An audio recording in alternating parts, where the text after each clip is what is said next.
Welcome to the video on Canvas. What is Canvas?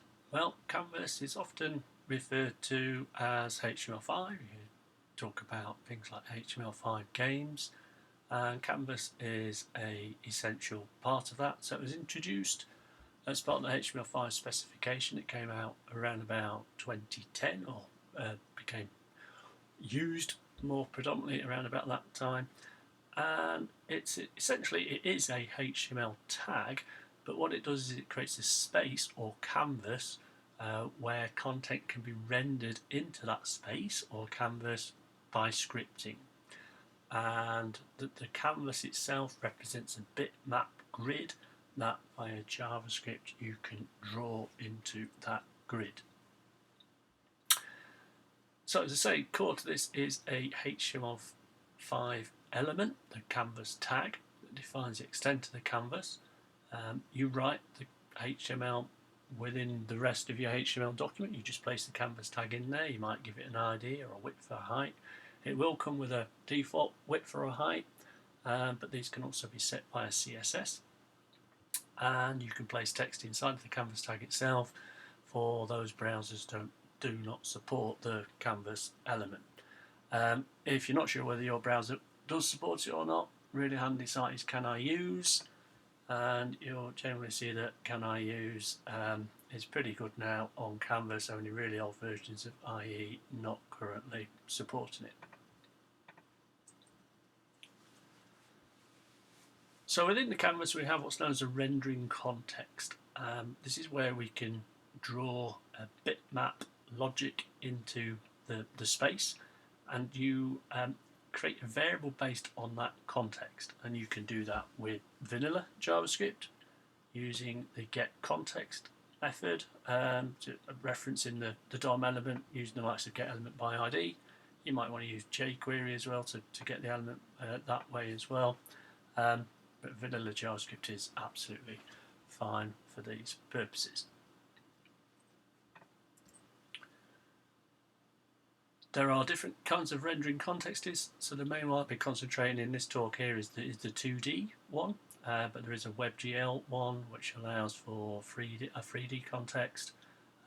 It's based on OpenGL, so that can be used. We'll maybe look at some of the experiments that have been done around this later on in the talk. But let's look at the 2D one first of all.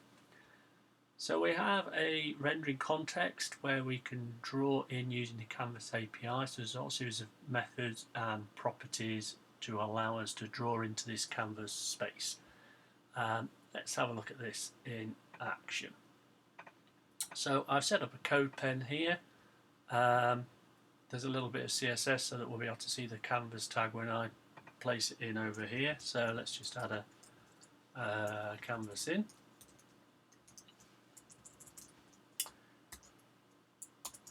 Close that off.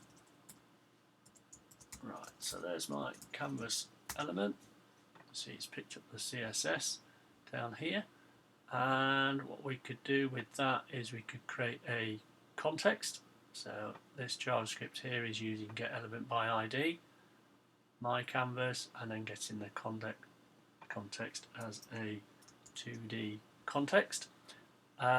So the reason why it's not doing anything over here just yet is, well, we haven't actually asked it to, but we also need to tie these two together. So let's give this an ID of to match it. So we'll call that my canvas. So this context now refers to this box here. So what we could be doing is we could then be saying, okay, in that context, let's just make it context 1. I'll get rid of 1, make it a bit easier. So in that context, what I'll do is I'll call one of the methods.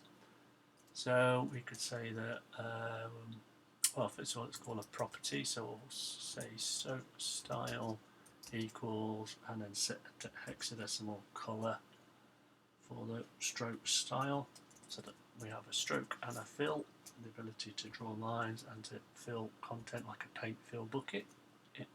So that sets the stroke style. Let's set the width of this as well.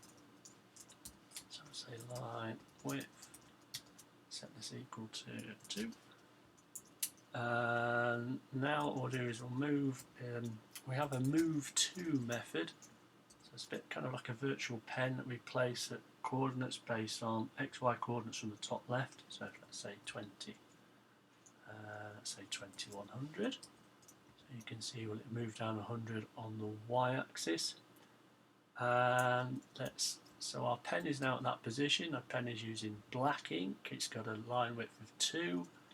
So let's now move a line to stay on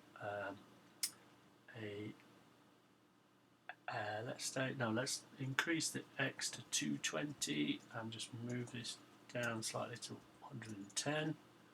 Okay, so the next thing will actually trigger this for us, so we've set all that up. So lastly we'll then run the stroke method to create that line for us. There we go. And you see it's going down slightly because it's going from 100y to 110y. If I made that negative, you'd see it going the reverse, going up. Okay, so and you can keep adding to these. So I could have another line to underneath. So let's say ctx dot line 2. Let's have it go. Let's go back to 50. 50, why not? So you can start to draw the line around. So you can see by the pixelization there that's appearing there in CodePen that this is a bitmap context. It's drawing bitmaps within that space. So let's look at some of these in a little bit more detail. Then there's plenty of demos for you to have a play around with. So this is not dissimilar to what I've just done. You set the context up, you set a style. This is using a fill style as well. It's like a fill bucket. We can then create a fill rectangle based on that colour. So these would be the XY coordinates of the top left hand corner of the rectangle, and then its width and its height. Let's shove those into our little CodePen.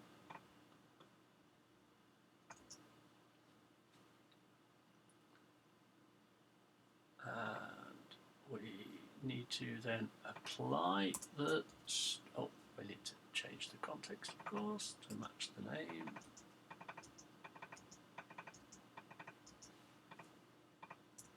And there we go. So it's there's our yellow rectangle, there's our fill style colour, there's the rectangle there, and the outline is currently grey, so you can't see it so well. Let's change it to black. That should be the stroke style. See that a bit better there now. Okay, and yeah, so these are properties, setting the stroke style, so that's the pen style. You can set the width of it. The fill style is the paint bucket fill colour. And you've got the move to, line to, allows you to move pointers around in a kind of dot to dot fashion to draw lines between the different points, and then apply it as stroke to apply that to the bitmap rendering context. Follow on these, I provide these with the video. There's you'll see different examples of these kind of things.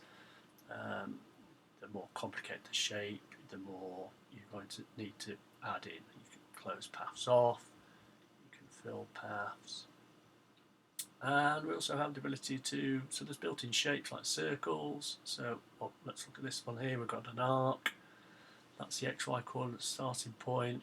The radius, let's get these the right way round before we talk these through. So that's fill and strokes. So here's the using an arc. So we have the XY coordinates of the middle of where you want to draw a circle or a semicircle or arc, part of a circle. The radius that you want, so in this case 180, the start angle and the end angle. So if I've got a 0 and then use math.pi, because it's used radians, that's going to give me a full This is going to give me half a circle. Multiply it by 2 to get a full circle. So here we go. We should find that example down here again. So yeah, mass.pi.2, because it's using radians, will give me a full circle. Let's bung that example into our friend CodePen so you can see this. I'll just change that to my canvas. So there's the circle, and if it wasn't times by 2 there, prove it's using radians, we would get a arc, and if it was some other fraction, it will only provide a part of that arc. Okay. Right. So drawing like that is entirely possible. Not a particularly great way to generate artwork, so you can load images in as well. So you can load PNGs, JPEGs, other images in. So in this example we created an image, so we create a new image object, that's the source of the image, and then when it loads in we can use the draw image method to draw it to the canvas. So this is an image that's been loaded into the canvas. We can load it in based on these coordinates, so it's getting put in the top corner there. You can also create patterns and gradients, so there's a series of methods: create pattern, create linear gradient, create a radial gradient to achieve these kind of effects. So that's loaded in an image to act as a background tile. This is a gradient created purely through the code, so there's no image being loaded in there. It's applying a linear gradient to a rectangle, and then there's a radial version there as well. We can also add text. So the text uses kind of font CSS syntax. So you can create a font. You can pick whether it's italicized, the point size, and the font type, and then you use fill text to draw it. With the XY coordinates of where you want to place it in the context. So there's the text there. The funny thing with this is that is actually a bitmap. So I can't select it here in the browser. So that is written as a bitmap into the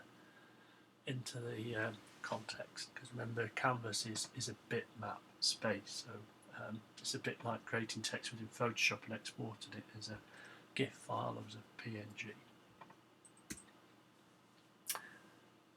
We can transform stuff as well, so we can rotate, scale, reposition with translate and transform methods.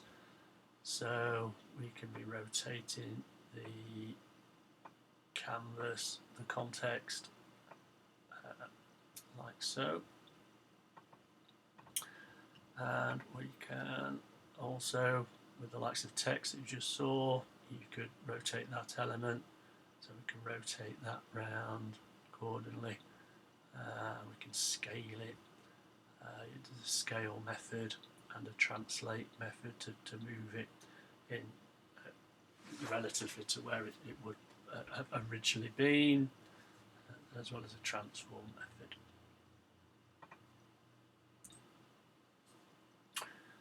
Okay, so we can draw stuff, we can load images in, we can rotate them, we can reposition them, but the real interest of this stuff is being able to then change that rendering context to redraw it. And in order to do that, we need an animation loop. And there are a couple of ways that we can do this in the canvas world. So let's have a look at the options that we've got. So the first thing is, well, so there's two options. We could use something called set interval, which you may have come across before. It's a well-established JavaScript method that can be used to call a given function at a set interval, and that interval is a value in milliseconds. So that's been around a long time. That's how we create things like clocks in JavaScript. We can set a set interval of 1,000, so our clock updates every second. but with the advent of Canvas, we needed something a little bit more sophisticated. So set interval will work depending on your use case, but we also have window request animation frame, which is a newer method introduced to support Canvas, and that will refresh the canvas to try and match the frame rate of the application that you're using. So we'll generally aim for kind of a 60 frames per second refresh rate. So let's, before we do this, I should say that once you've kind of drawn into the bitmap space, to redraw into it, assuming you want to get rid of everything, there is a clear rectangle method, clear rect, which we can use to clear everything out and then draw everything back in again for our next frame, with a view to building up the animation effect. So let's look at settings for first of all.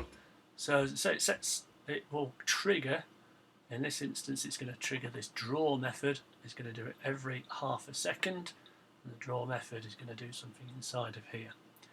That will keep getting triggered until we clear the interval. So the interval itself is being created in a var, and once some criteria are met, we can then clear the interval to stop the animation loop from continuing. So I'll demo this.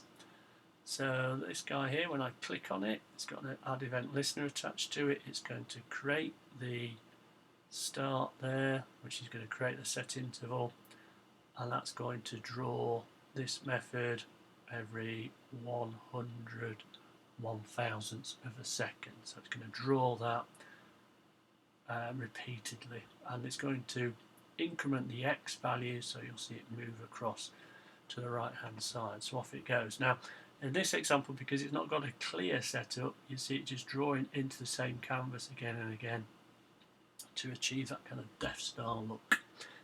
Now if you did want to clear it though, then this example is exactly the same as the one above, but notice there is a clear canvas in there this time. So as we trigger this again with the add event listener, it's going to appear to move that.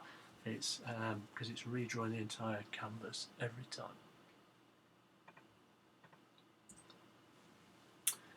So the limitations of set interval is it's quite difficult to produce a really efficient frame rate for 60 frames per second, using the fact that it's based on milliseconds.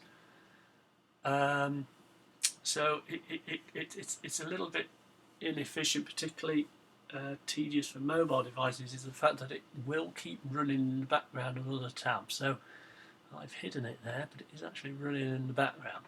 And on a mobile device that can drain your battery, so that makes itself very popular with mobile users. So that was one of the reasons why, because of the limitations with set interval, that we were gifted this new request animation frame, which will try and refresh as efficiently as it can. So most monitors refreshing at 60 Hz, so it'll try and refresh at 60 frames per second. So the way this works is we say window request animation frame, then you provide the name of the function that you would like to be called at that given frame rate, and that can then have your draw logic inside of it. In order to trigger it a second time, you have to then call the method again. So it's an important difference. In set interval you don't have to do that. With request animation frame you must say, right, fire it again. So inside of your animation loop you must make the call to the window request animation frame with the function that you want to create the loop. So if you wanted to stop the animation based on some conditional logic, then it's what you do is you just simply don't call this again. So it needs to be called in order to continue the animation loop. Let's see an example. Right, so here's a similar one to you saw with set interval, but this time it's going to use, when this is triggered, it's going to call this method here, draw C3, and that clears the rectangle, draws our little circle there, and as long as start is true, as long as this has been triggered, it's going to call this again. So that gives us our animation loop. So that's going to get called continually until our x coordinate is greater than 300, and then it will stop. So it's going to move across along the x-axis till it hits an x of 300 and then stop. So here we go. And you should see that's a lot smoother. Hit 300 and it stops.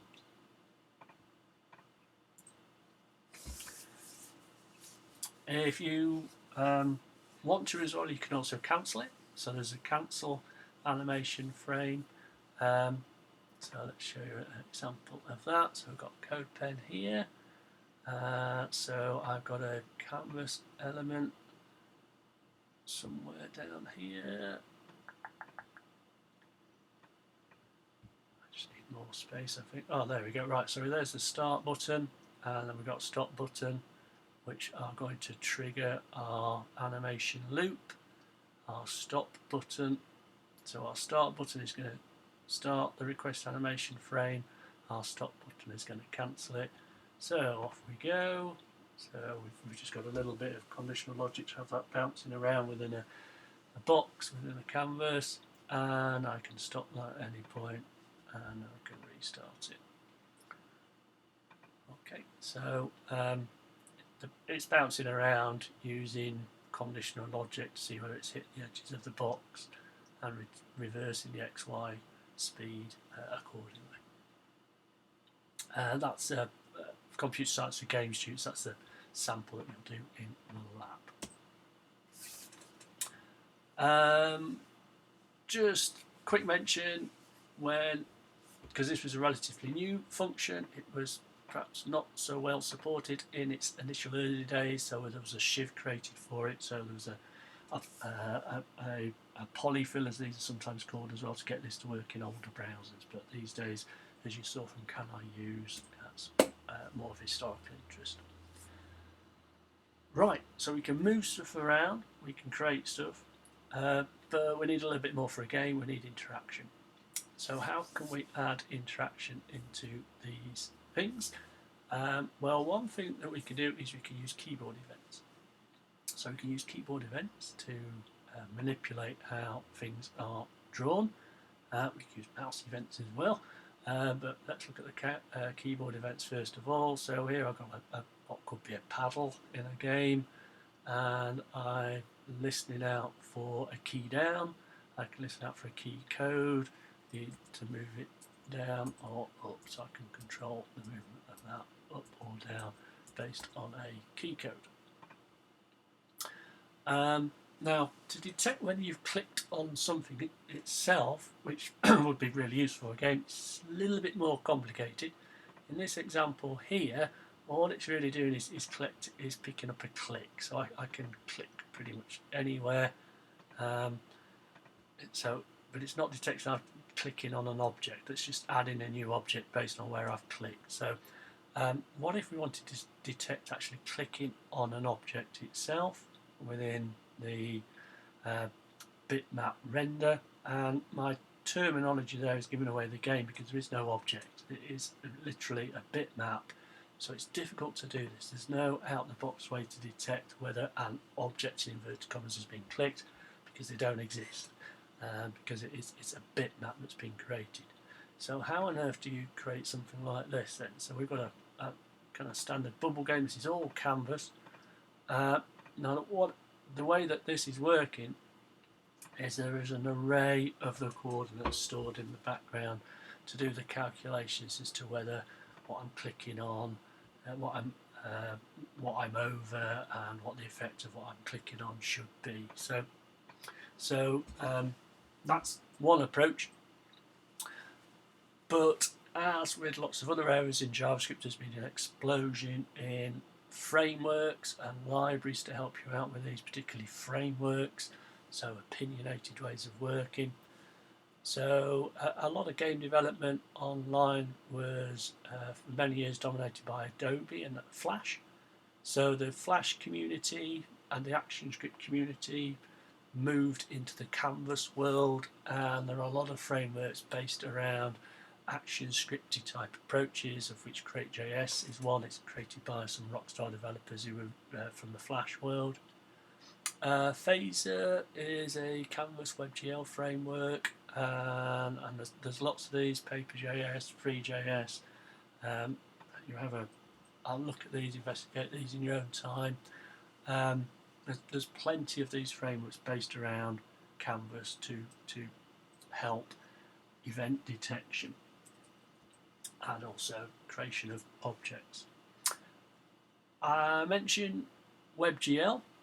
So WebGL is the 3D rendering of this context space. So instead of 2D, you'd put experimental WebGL in there. And Chrome experiments, they often have some little examples on here, the kind of stuff that you can do. So let's go to experiments, and where are we? Let's try to do Chrome experiments. So this one down here is a WebGL globe built with Canvas. Come out to here. So, well, that's not a good example, is it? No, look at it. Keep moving them. Sorry.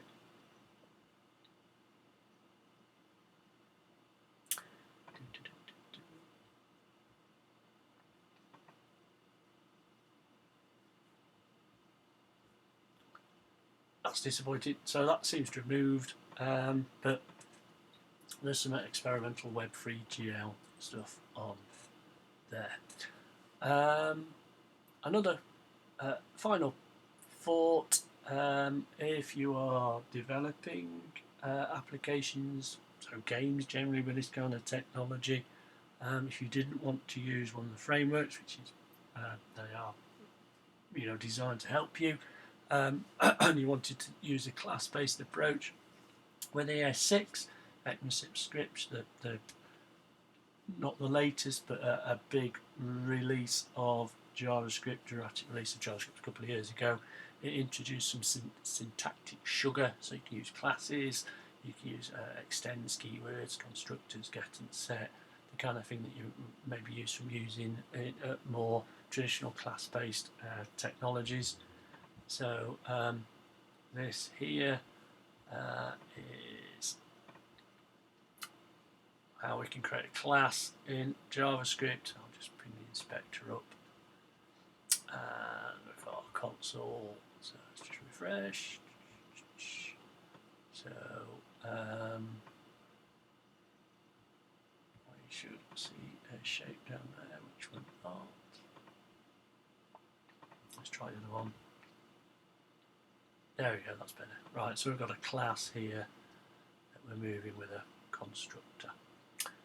So we've got class of box, constructor, set it up. We've got a move method that can then be called to move that object across the screen. Okay. Right, so that's the wonderful world of Canvas. And there's a lab that builds a Flappy Birds style game using purely Canvas and the techniques that I've shown, but you could extend that using some of the libraries or frameworks. Thank you.